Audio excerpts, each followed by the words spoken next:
This is Project Management for You.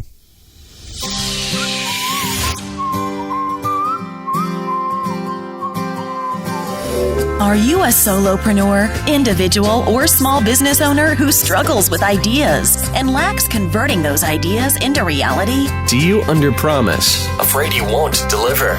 Learn the least you need to know to start your path of turning ideas into reality and delivering on your promises. Each episode is designed to help you get things done.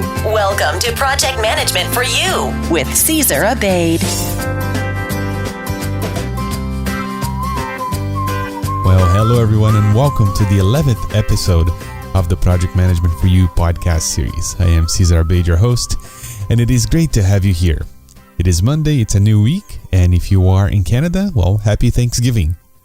On this show, I bring you my conversations with the best project managers I know as I try to break down and explain project management to you so you too can start turning your ideas into reality, delivering on your promises, and getting things done by using tested and true project management principles and ideas.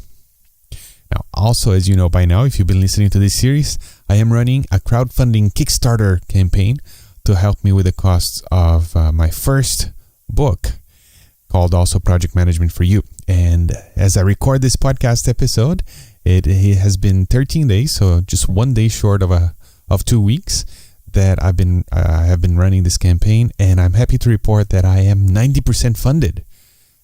Which means that there is still 20 days to go and 10% to go to get me fully funded. And it's crazy. It's really, the support has been overwhelming. And I'm really, really grateful to you who listens to the show and also support this campaign. So visit projectmanagementforyou.com and you can see the progress of the campaign. I know I check that every few minutes. So I know that some of you are doing the same thing. So it's a little bit addictive. So I warn you right now, projectmanagementforyou.com. And if you are listening to this episode during the month of October and before November 1st, 2014, there's still time to go and support. I appreciate if you would consider doing that. So go to projectmanagementforyou.com for more details. Now, today, I bring you my friend and project management expert, Francis Hooke, and we will break down project management and explain it to you. Francis Hooke is the founder, owner, and managing director of Hooke & Co., a British business consultancy company. Francis has spent a decade working in financial services and technology. He has successfully project managed in some of the highest profile change programs in investment bank, including the largest financial services merger in history. His experience comes from one of the most rapidly changing industry sectors and an organization with particularly high levels of political complexity. Francis is also a full member of the Association for Project Management, and he's also a Prince 2 practitioner. Today's special guest and project manager extraordinaire is up next. Hello, Mr. Francis Hooke. How are you? Hello, Caesar. I'm very well, thank you. And yourself? Oh, I'm doing great. I'm so glad to be able to talk to you again first I had you on the PM for the Masses podcast, and this is the PM for You series. And I knew that when I was going to do this series that I had to have you back on because you kind of embody the idea for this series. So thank you for being back on the show. You're very welcome, and flattery will get you everywhere in life. So thank you for that. Well, especially if it's true. You're good. I keep going and going. All right. Now, Francis, you have been in the trenches of corporate project management. I mean, as corporate as it goes. I mean, in the banking and financial industries, and you've been there. Yeah, that's right. I did 10 years in financial services, 5 of which was spent in an investment bank, dealing with lots of very, very nice people, but also some rather difficult, challenging people as well. Very strong organisational culture, lots of politics, and I actually worked for Royal Bank of Scotland, which I'm sure many people remember as being one of the worst culprits in the financial crisis. So we also had to deal with huge levels of political interference and complexity, and we also went through the largest financial services merger in history. I project managed on that. So yes, I think it's fair to say that I've got some useful experience from that corporate environment. Yeah. Very good. And then you decided to go on your own and starting your business. So that's why I say you kind of embodied the idea of this series here, because you certainly learned a lot from that experience, 10 years experience out there in the corporate world and financial services, and then you apply that to your own life to start a new business. And I hope it's okay to say you have a baby now on the way, and talk about a project, huh? And so let's talk about that for a second here for the listeners who are out there and hoping to learn from the experience from people who were in the corporate world. How would you define project management to the layperson? I guess starting right at the beginning, project management is about getting stuff done quickly and efficiently and to a decent standard. I think there are very few people out there that want rubbish products and services. So project management is a good way to deliver higher quality products and services. I guess on the one hand, project management can be tiny. Sometimes it's done without people even realising it. For example, I guess if you're a school kid and you've got exams coming up, you might write a revision plan. That will probably start to embody some of the basic ideas of project management. I guess, and right at the other end of the spectrum, I'm here in London, and there's a massive project running at the moment called Crossrail, which is building a new subway line from Heathrow Airport in the west all the way through to Canary Wharf and beyond in the east. And there are thousands and thousands of people involved in that. I think it costs £16 billion. So I guess what's that, about 25 billion US dollars. It's ridiculously kind of complicated. So project management scales all the way from little revision plans all the way up to dealing with something like that. And, challenges like how do you organise all that work so it finishes on time and trains and passengers can travel safely backs and forwards across London. How do you keep the whole thing running on budget so that taxpayers get value for money, all that kind of thing. I think project management is the best answer that we've got today to those kind of challenges. Mm-hmm. And companies, especially, that's the example you use is a perfect one. The levels of complexity that are involved in a project like of that magnitude is just mind-boggling. And yet, companies are able to make a promise that they're going to deliver that on time and on budget and within scope, and they kind of do. Yeah, sometimes there's going to be some cost overruns, but nothing really that is catastrophically wrong. And as you said, it's all due to good project management. So let's say for the listeners right now who want to learn more about getting things done, what is the least they need to know about project management to start on that path? I think the answer is not much. I don't think you really need to know very much at all. I think you can make a great start just with a pen and some paper and some other people to discuss your plan with. I guess just start, have a go, draw a little plan, put it in front of people, get feedback, and go from there. I think it really is as simple as that to get started. Okay, so what would make a good basic plan, in your opinion? Well, I think, if you grab a piece of paper and literally start on the left-hand side and start to draw in all the various tasks that you might need to undertake. I mean, let's take something really simple like planning your work Christmas party. Perhaps you might start by just brainstorming some of the tasks that are required and the subtasks that are required. Grab your piece of paper, start jotting down the tasks from, top left-hand corner, working towards the bottom right-hand corner. Have a guess at how long those are going to take, and then on the right-hand side of the paper, you've then got the date of the Christmas party. And I think just by organising all those tasks, maybe showing your plan to some other people to get their opinions on it, check you haven't forgotten anything, will hopefully create a situation where your Christmas party, because it's been planned, is slightly better than just winging it. hopefully should be that much more rocking than if you don't plan it out. That's simple as that. Sometimes that's all it takes to at least create some clarity, and it gives you a better sense of control of how you're going to be able to achieve that. So it's a good insight.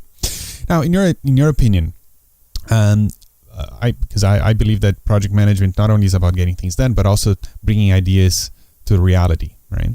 So what are the stages of bringing an idea to reality? I think it's a bit of planning and a bit of doing. I think it varies probably case by case. On one hand, you can learn a lot very quickly by prototyping something, a product or a service, and seeking feedback. In project management circles, that's sometimes described as a more agile approach. Equally, there are situations where you can save a lot of time and money and heartache by planning things thoroughly on paper and then executing. Often it's a lot cheaper to fail on paper than it is to fail in real life. And I think that's where you start to get the value from an experienced project manager. A decent project manager can come in. They should be able to look at the needs of all the different people that are involved in the project, the people that are going to use whatever the project is delivering, the people that are paying for the project, the people that are going to work on the project, and the sort of skills and experiences they've got. And they should be able to make a decision about, or they should be able to make a recommendation, should I say, of how the project should be delivered and what the best way to do it is, given all things considered. So I think, Cesar, there probably isn't a kind of a one-size-fits-all answer to that question. I think that's probably where you start to get into a little bit of experience required. But there are different options that are going to suit different situations. Mm-hmm. But in any case, there should be some sort of a plan, even if it's not a definitive plan. Should be some sort of a plan and a way to a plan not only for how you're going to do it, but also of what it is that you're doing. Correct? Some sort of definition of requirements, things like that. Yeah, exactly. And I think that comes out through discussion with people. And I guess when I was answering your earlier question about a plan and then putting it in front of people, I think that process of putting a plan in front of people and getting feedback is really important, because not only does it make sure that you get a more comprehensive, more accurate plan, but it also allows everybody who's involved to understand their part in delivering the plan and understand overall why are we putting all this effort in and what are we hoping to get out from it. Mm-hmm. Very good. Now, Francis, as you may know, I have a certification from the Project Management Institute, and I had to study a very thick book called the Project Management Body of Knowledge, and that book is chock full of methodologies and tools and techniques related to project management. And I think a lot of these techniques and ways of approaching a project is really central to project success. So if you could recommend one technique from the project management world to the masses, what would it be, and where can we learn more about it? I think rather than me necessarily say work breakdown schedule or waterfall plans or something like that, I think I'm going to go perhaps slightly higher level, and I think I'm just going to labour the point perhaps slightly on feedback. Doing the work that I do now, which is basically business consultancy, business advisory, I get to see inside a lot of different organisations. And those organisations, we're at a point now where I've seen enough, where I'm starting to see patterns coming out and emerging. And one of the things that I think is really important is the difference between those organisations where feedback is sought out and it's listened to and it's acted upon, versus those organisations where certain people think they know everything. I'd say in about 1 in 100 cases, that maverick person or that person who I guess sort of dominates does know what they're talking about. They might be a sort of perhaps visionary, like some people might argue Steve Jobs was. And they're leading people, in a very innovative way, to sort of deliver amazing products and services and so forth.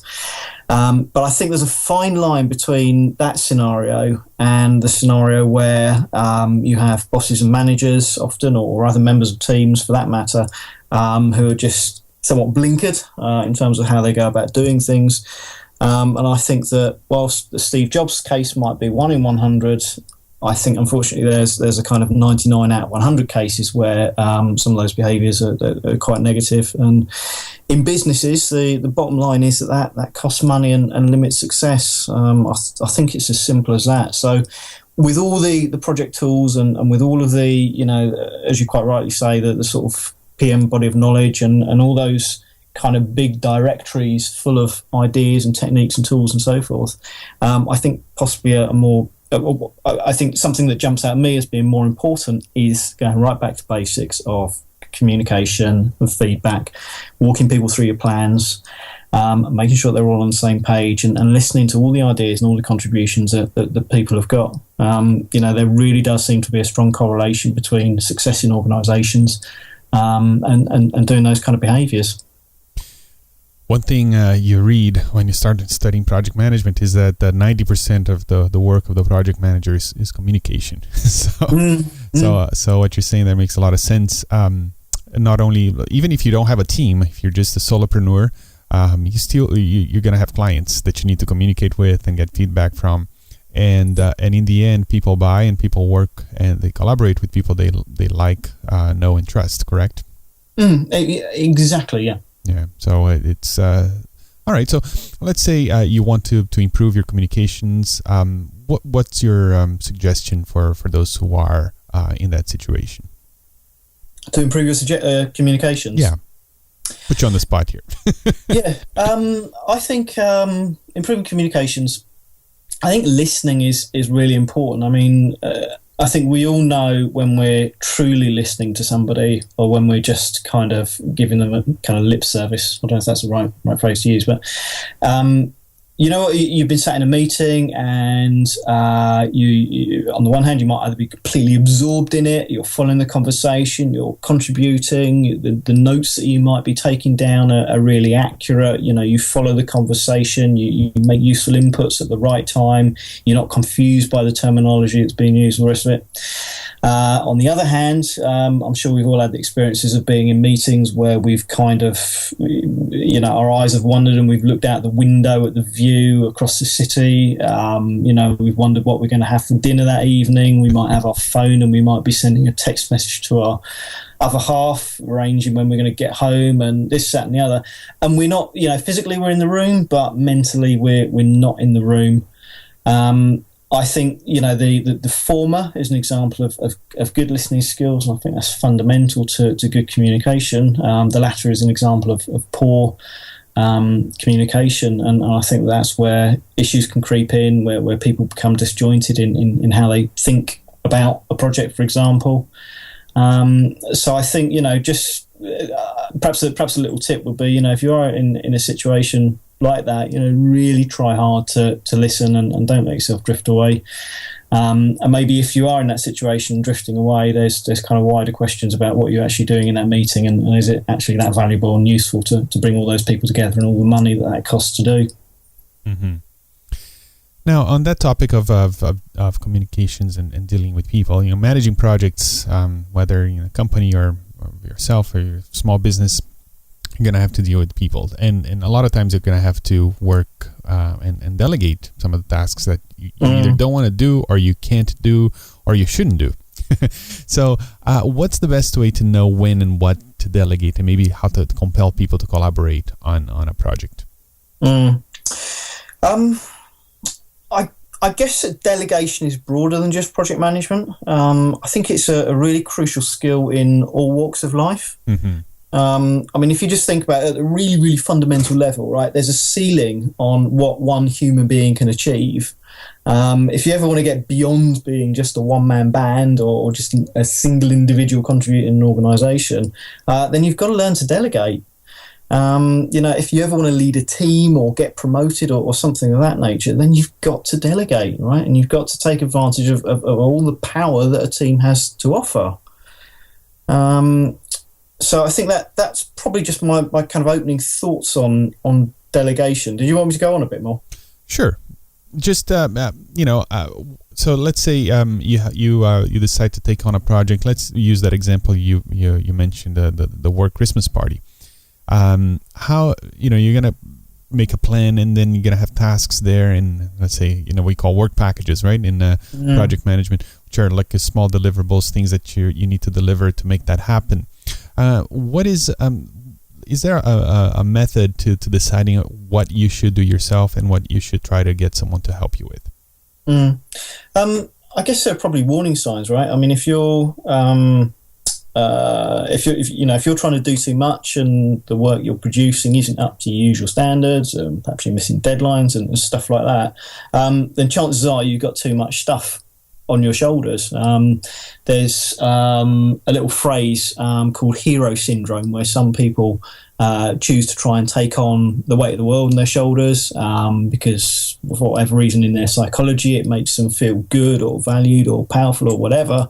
The net result is that often the organisation as a whole suffers because deadlines are missed, budget overruns, the full strength of the team isn't leveraged to deliver what it is we're trying to deliver. So I think, there are warning signs that people need to delegate, and obviously a lack of skill in delegation can stop tasks kind of being delegated.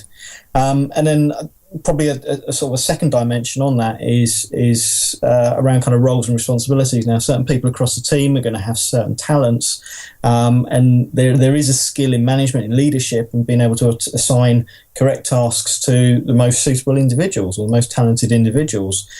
If you ever see a scenario where you've got a project manager working on like a major technology project and they're writing code, that's got to be a big fat warning sign that something ain't quite right.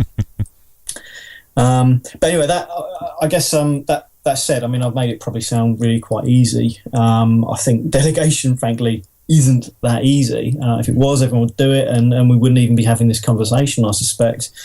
For example, I was chatting to a client this morning who runs a garage, an automotive garage here in the UK, and he went through that journey of starting just as a single individual working as a mechanic, and then he steadily built up his business from there. And he had to go through that journey of delegating tasks, hiring staff, and then delegating tasks off to them. He had to, I guess, get the guys working for him, understanding the standards that he liked to work to. He had to trust them with the customers that he'd worked very, very hard to build up the trust and so forth. And of course, there were shaky bits along the way and things went wrong and all the rest of it. But he's kind of come through that journey now. He's got some great staff working for him. And the key thing is that now allows the guy who runs the business to step away from the day-to-day fixing of cars, even though he loves doing it, right? That's just his passion.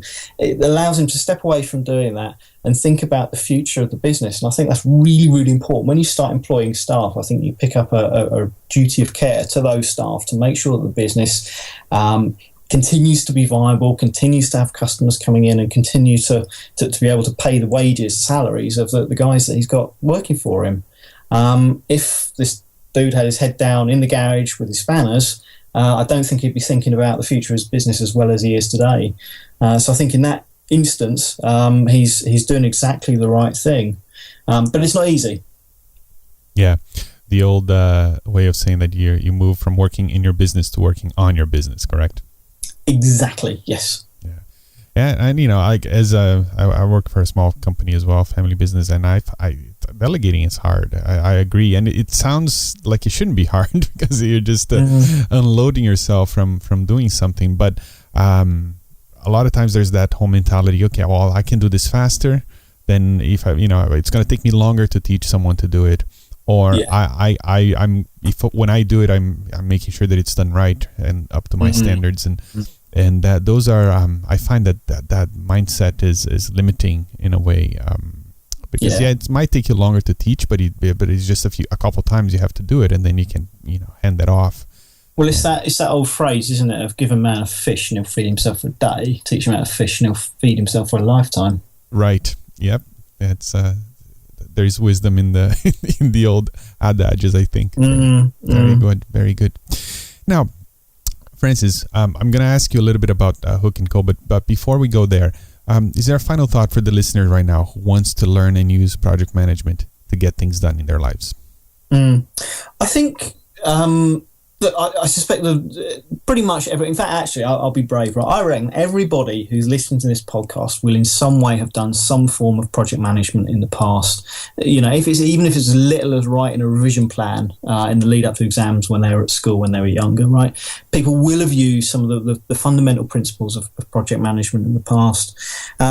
So I think, people will be more familiar with project management than perhaps they realise. So I think my first point would be, don't be scared of it. I'm sure you will be able to do it. It's not that complicated. And I think the second thing is stick your hand up and take responsibility for something. Even if it is something like the Christmas party for the office, right? I mean, that's a great little one to start with. There's a ton of information on the internet about project management and how to do it. Of course, there's some crap out there, but there's also some really, really good stuff as well, especially on places like Project Management for the Masses. So, get out there, just have a look at some information, use your common sense, and have a go. I just think that's with something like this, with learning a new skill, it's not all about textbook. It's get out there, have a go. Yeah, it's 20% technique and 80% attitude and mindset. I find very good. Now, Francis, tell us a little bit about Hooke & Co. and where people can go to learn more about what you do. Okay, that's very kind of you. I wasn't expecting to get a little plug.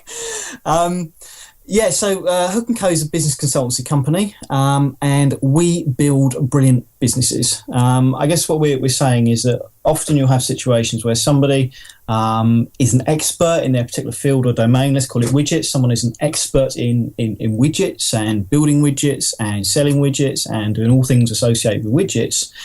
But being great at widgets isn't necessarily the same as being great at a business that buys or sells or makes widgets. Being a business running a business can be straightforward, but it can also be pretty damn complicated as well for all kinds of reasons. What we do is we don't say we're experts at widgets. We say that we're experts at businesses and making those happen, and creating businesses that customers love, that are joy to run, and all those kind of good things are nice, profitable, and healthy. So we've got a range of services that we provide. It's all on our website, which is www.hooke.co.com.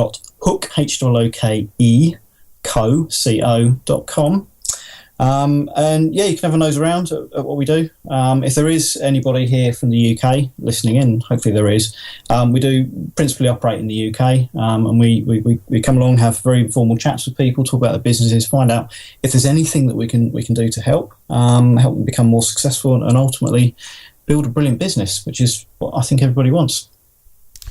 Very good. And Francis, you also you are a blogger, and you write some very, very interesting articles. And I'm going to put a link to both your website and your blog in the show notes for this episode. Mm-hmm. And I thank you for your time. And if you're listening right now, even if you're not in the UK, and I think you benefit by hooking up with Hooke. So Francis, thank you so much for coming to the show and sharing some of your knowledge in project management. And I hope to talk to you soon in the internet, and good luck with the new baby. Oh, thank you very much, Caesar. We'll have to get a photo or something up on the website. Perfect. Okay, thank you. Thanks. Project Management for You, breaking down project management and supplying you with tips, advice, and simple steps to turn your ideas into reality. Learn more at projectmanagementforyou.com. All right, so I hope you enjoyed my conversation with Francis. Francis is a great resource for you when it comes to project management and also business ideas and business development. So I really recommend you go to his website and check out what he's doing there. Now, we mentioned there in the interview that he was about to become a father, and I'm happy to let you know that since then his baby has been born. And I wanted to publicly congratulate the Hooke family for the new addition. Your life is going to change forever, and you'll never look back. So congratulations, guys. Now, if you enjoy what you're hearing here and you like more of this content, well, first of all, this is episode 11, so there is 10 episodes, and I did the math here, and I have published here up to now in this series over 6 hours of content, and it's all free. You can just go back to the archives at pmforthemasses.com, and you can see it there. Now, if you enjoyed this interview with Francis and like more of this type of content, this is episode 11 of this series, as I said, so there's 10 other episodes that I've already published on this topic where I speak with other experts. And I did the math here. It's over 6 hours of content that's absolutely free for you. So go back to the archives at pmforthemasses.com and you'll be able to see all the other episodes of this series there. Now, if you'd like to go even deeper and maybe get a step-by-step approach to using project management to start turning your ideas into reality, delivering on your promises, and getting things done, you can head on over to projectmanagementforyou.com and consider backing this Kickstarter campaign. There's a lot of you who have done so already, and I'd like to thank you personally for contributing to this campaign. I'm going to mention some of your names here, and I can't mention all of the names here because it's a lot, but I'd like to do a few thank yous at each episode here as we move forward.